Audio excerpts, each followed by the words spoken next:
Will you tell us a story? Yeah, I guess I can. I might if I knew any. Yeah, tell us a story. Well, the name of the story is Do What Is Right. Just before the bullets began to fly, I had indeed pulled the boat up from the beach to the little shelter beside our house with the help of some young Tausug boys. As I was going in the house to close up, all of a sudden Imam Samman was there beside me, seeking shelter in our house, and an elderly woman arrived carrying her dearest possession. Can you imagine what that was? An old sewing machine. Then the several young fellows were all crowding into the house, and we all got down low. I was lying on the cement floor, in fact. The shooting was way too close. The rifles were going off. People were being hurt. The imam noticed a soldier standing out by our screened porch, taking shelter behind a tree near the beach. So the imam said to me, Ashley, go ask that soldier if he will let us through the soldiers' lines so that we can get back to the mayor's house. We'll be free if we can make it to the mayor's house. So I got up off the floor and I motioned to the soldier and asked him first in Tausug and then in English if we could get out. But he didn't understand either the Tausug or the English. And one of the boys that was in the house with us, one of the young fellows, says, hey, let me talk to him. I know Tagalog. Maybe he'll know Tagalog. When he did, the soldier said in Tagalog, yes, you can come out one at a time, go down the beach to the mayor's house. One at a time, single file, very slowly, and you can go to the mayor's house. You'll be safe. We'll protect you. So we got up and headed out of our house. Everyone headed down for the beach, single file like they'd been told, except for me. I jumped on my motorcycle and kicked the starter. I didn't want to lose my motorcycle.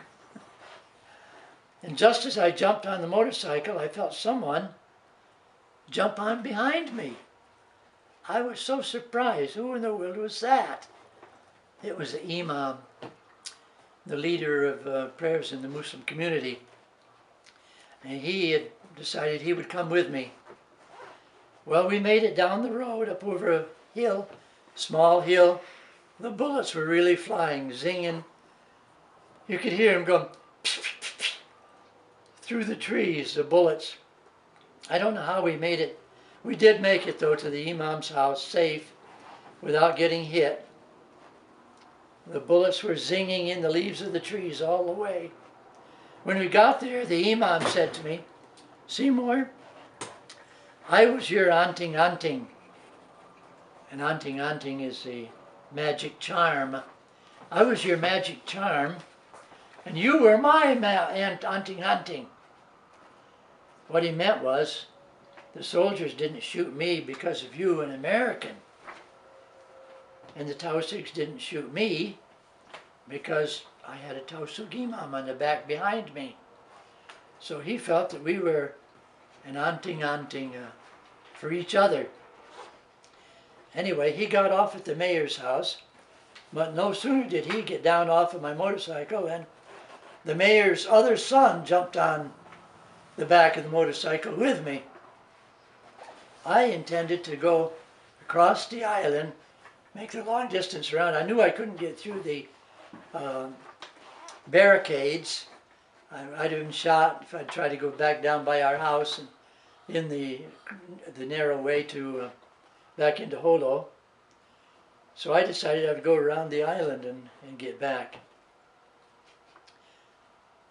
At first I was annoyed, but later I was thankful because the mayor's son did know the back roads up over the mountain, and he knew how to keep on the roads and get around.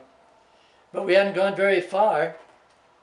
There was a band of 8 or 9 Tausug armed men with their rifles coming down out of the mountains to join with the Not with the soldiers. They weren't going to help the soldiers. They were going to help the other Tausug who were up in the coconut trees, shooting down at the soldiers. And they saw me as an American, but thank God, the mayor's son was on the back, and he said to them, he said, he's all right, he's an American, but he's with us, he's okay. They didn't stop us because they recognized the mayor's son, and he told them that the American was okay, let us through. Finally, about 3 o'clock in the afternoon, late in the afternoon, I drove into town on my motorcycle, went to the little motel beside the airstrip where a very anxious family, Lois and my mom and dad, were waiting and praying that I'd get out alive. I was there too with my monkey. Yeah, you had your little monkey, that's right. And you folks were still in in Holo City, wondering what was happening to me out there. Why, one of the little boys told Mother, he said, they're pretty sure that Seymour was killed because they found his shoes. Wasn't that it, Lois? It was Imam's son. He said his daddy was wearing your shoes. Yeah. Yeah, the little boy's father was wearing my shoes, so the little boy was pretty sure that if his daddy, the Imam, was wearing Seymour's shoes, then it must be true that Seymour was dead. And this is what he was telling Lois and my mom and dad and Judson, which is, I imagine, pretty discouraging. But shortly after that, why, I came riding up, and yes, the man did have my shoes, but I'd given them to him. He had asked me for a pair of shoes, and I gave him my shoes.